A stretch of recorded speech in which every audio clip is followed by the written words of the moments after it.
Welcome to another edition of the Official Jets Podcast, powered by Amazon Web Services, the first podcast in the new BetMGM studio, EA. Our maiden voyage, right? Olivia Landis just finished an interview across the way here with Jamison Crowder, and Breshad Perriman is going to be featured on today's podcast, but this is a comfortable setup. I like it. Yeah, this is the casual setup. Olivia and Training Camp Live are on the more formal setup, and of course, if you haven't checked out Training Camp Live 3 times a week throughout the course of this unprecedented training camp before the Jets kick off their season on September 13th against the Bills. And like you said, Breshad Perriman is our guest on today's podcast. And really, this is a receiving core that we'll talk about more on our live programming, but they're dealing with some injuries right now.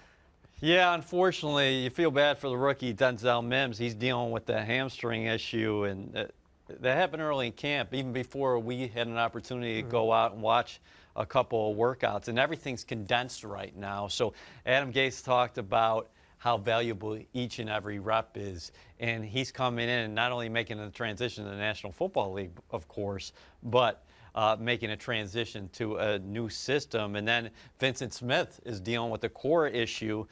So the Jets, in turn, pivoted quickly and got Chris Hogan added to this receiver group. But Perriman's the guy who's going to be counted on big time in year one with the Jets. And Perriman had a beautiful catch in, what is today, Sunday's practice. And, well, the days are blending together at EA, which actually I don't mind it because it feels like a sense of normalcy in that training camp is really back. And I like the feeling of that, even though I don't know what day it is. And let's hear from the man himself, number 19, Breshad Perriman. Breshad, what can you tell us about the play of training camp so far? The long bomb from Sam Darnold to you during Sunday session. It was a perfect play, man. Perfect play for the based on what the defense was playing, and Sam just threw a beautiful ball, man. It was a complete dime, and I just came down with the catch.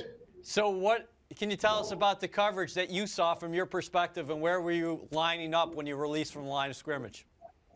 I was a number 3 receiver, so closest to the inside, to the lineman. And I seen the single high safety.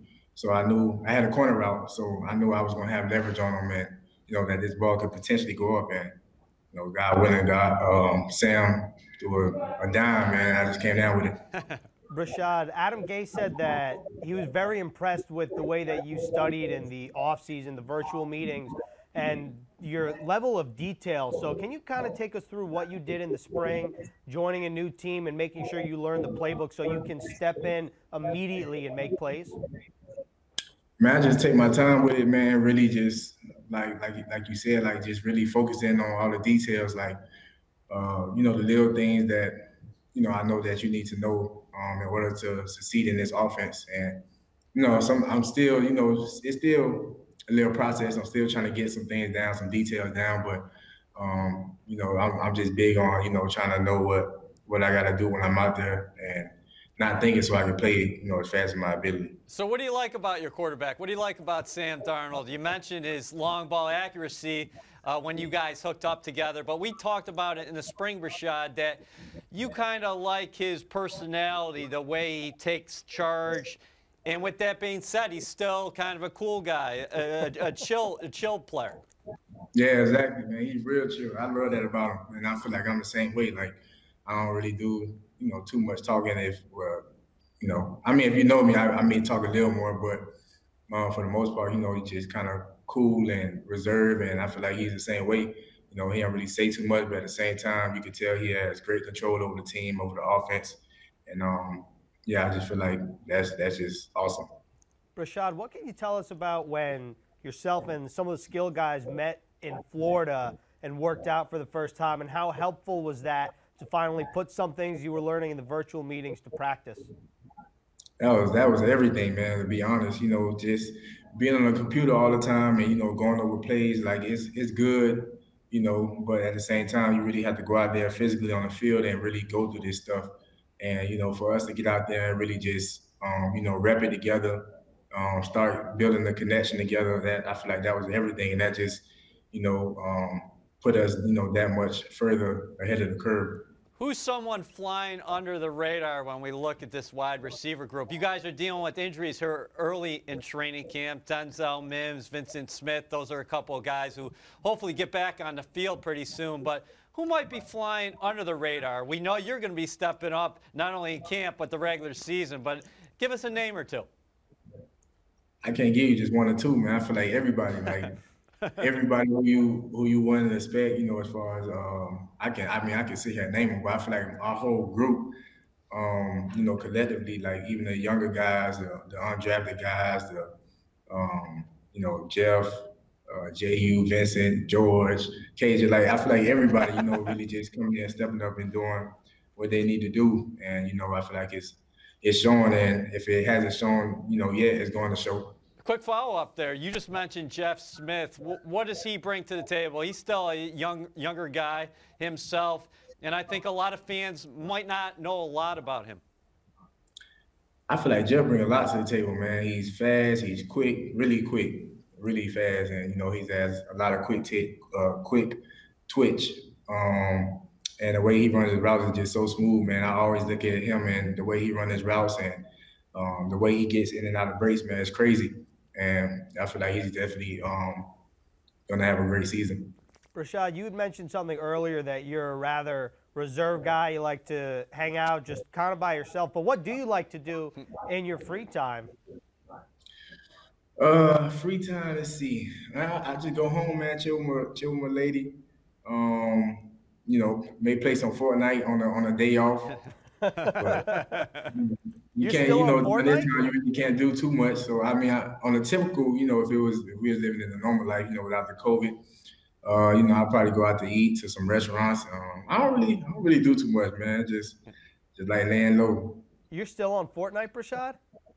Yeah, man. That's all I play for the most part. I tried to Call of Duty, but I'm gonna start playing it again. I'm just not that good at it. Yeah, I don't like Call of Duty either. So, a more serious note, how strange is this training camp? And when does it become ball is ball, football is football? Because you guys are walking around the facility, you're in virtual meetings at times, your coaches have masks on, you're getting tested every day. What has all that felt like to you? I mean, of course it's different, nothing like we ever, been through or ever would have imagined going through. But yeah, it's been pretty different, as far as just having meetings online on the computer all the time, and not being in a facility. Training camp, you used to be in a facility all day for the most part. But it has been different. But as far as when we get out there with practice, the coaches wearing a mask, that's different too. But at the same time, practice is practice. So I guess I'm not really ever thinking about like it's kind of weird. Everybody got masks on. When practice time, it seemed normal. That's the only time it seemed normal for the most part. What have you thought about your head coach, Adam Gase here? Le'Veon Bell talked about him the other day, said, I love the guy, and he likes his approach. How has he been during meetings and out there on the field? Because he's very hands-on, obviously, the offensive play caller. Yeah, definitely, man. He's definitely hands-on, man. And I feel like he's doing a great job. I love him as well. The way that he just leads and the way his whole mindset is about going and doing things. But yeah, he's definitely hands-on, like especially with the receivers, and I love that part. He's very detailed about what he wants, how he wants different things to be ran, and that does nothing but help us, especially when it's coming from the head coach, because that's just gonna help the chemistry and everybody be on the same page. Breshad, what do you like about the way Sean Jefferson, the wide receivers coach, teaches that position? I love that too, man. Coach Sean J, man, he's very intense. He's very detailed about everything, like every little thing. You got to be spot on, and the little things that that you may look over, as far as drill wise, he makes sure he hits every single thing, and I love that. Ethan might not remember your father, but I remember your father. What kind of influence did he have on you growing up? And also, I wanted to follow up and ask, how is he doing? Oh boy, man, he had a huge influence on my life in this football world, man. That's all we did really was grind. When I was young, as far as anything I really put my mind to, we really just really focused in on that one thing and just grind it. Like that's all he really taught me, and that's all I really know.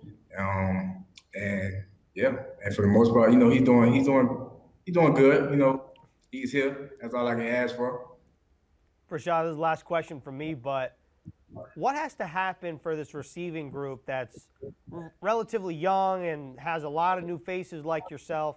How do you guys make up for lost time in the spring that you would have had here at the facility if not for the pandemic, and now you have to make up for lost time on the field? For the most part, man, we just gotta, put our head down and work hard. Take advantage of every day, every play. Not take anything for granted. No matter if it's a run play or pass play. I just feel like we just gotta take advantage and be very detailed about our work. And everything. This year more than any other year. Hey, I was on Twitter before we came into the studio here, and fans were having a debate on who to draft for their fantasy teams, Breshad Perriman or Jamison Crowder. Maybe they should draft both of them, huh? Because I saw both you and Crowder out there making plays, and Jamison was so successful last year in this system, and you really flourished down the stretch last year in Tampa, and you seem like you're gelling well with everybody. Yeah, man, that's the only way. You gotta draft both of us. I ain't finna tell you to pick me over him. That's not gonna happen. I need my brother with me. Well said. All right, Breshad, thanks for joining us on the podcast. We appreciate it. No problem. Appreciate you. Take care. Thanks. Something that I think struck me at least about Breshad Perriman, we were at practice once Friday, and I know that he's listed at 6'2", 2-something, whatever it is officially on the roster, but he's a lot bigger than I thought that he was going to be in person. It's a little different when you see him in person than when you're just looking on NewYorkJets.com and seeing what his height and weight is. Big guy, good catch radius, and one of those long striders because he can flat out fly, bottom line. And, the other guys stood out to me as far as size is concerned. And I know you're talking about Perriman. Wow. Lawrence Cager's a monster. Oh, yeah. Yeah, he is. Lawrence Cager, I think, is listed at 6'5", but he is a big dude. Yeah, but it's good to see early on. You can tell that Darnold and Perriman have already established a rapport. And Adam Gase has said, when you see Perriman flash in practices, it gets the wheels turning of what we can do with him. And, again, if you're a Jets fan, what you want to see from Perriman is that first-round talent out of UCF a few years back. Maybe he's reaching another level, and we saw that with the Tampa Bay Buccaneers last season late, right, when Mike Evans and Godwin were down, and Bruce Arians put him in and with Jameis Winston, and he took off. And he definitely has the prototypical size-speed combination that you're looking for. The other thing, I think it came through when we were talking to him, he's got a great personality. Yeah. Bubbly, happy, enthusiastic. He's a guy who's going to fit in very good here. Yeah, I agree with that. And we'll see what happens with the entirety of the Jets receiving corps. Like you said, dealing with injuries. And, if you're a Jets fan, I think the one guy that stands out is really Denzel Mims because he was drafted in the second round. And a lot of fans were hoping to see him flash right from the get. And right now he's sidelined. And what we saw at Sunday's practice is we were watching it from our respective work areas, so a closed circuit, I guess. Those Jamison Crowder and Sam Darnold picking up where they left off. For sure. And when Darnold is given time to throw the ball, he's just delivering ropes. And he seems like he's more vocal out there. But with injuries, that means more opportunities. Hogan, we mentioned him before. Now he completes the AFC East quartet because he started his career with the Miami Dolphins. Then he had some success with the Bills. And, of course, he had the relatively long run with the New England Patriots. He's a local guy, 32 years old. But he's another guy, probably much like Perriman, that he's used to coming in and picking up a new system, new language. And Adam Gase has always said there's similarities between this offense and what Josh McDaniels runs, of course, with the Patriots. You go back to those days together that they had with the Denver Broncos, even way back when Gase was with Josh McDaniels when they were both at Michigan State under Nick Saban. All right, there you go. The connections are real here at the New York Jets. All right, well, that was another episode of the Official Jets podcast powered by Amazon Web Services. We'll be coming at you throughout training camp and the regular season, different players and different, people that cover the NFL across the league. And we'll see you for next episode.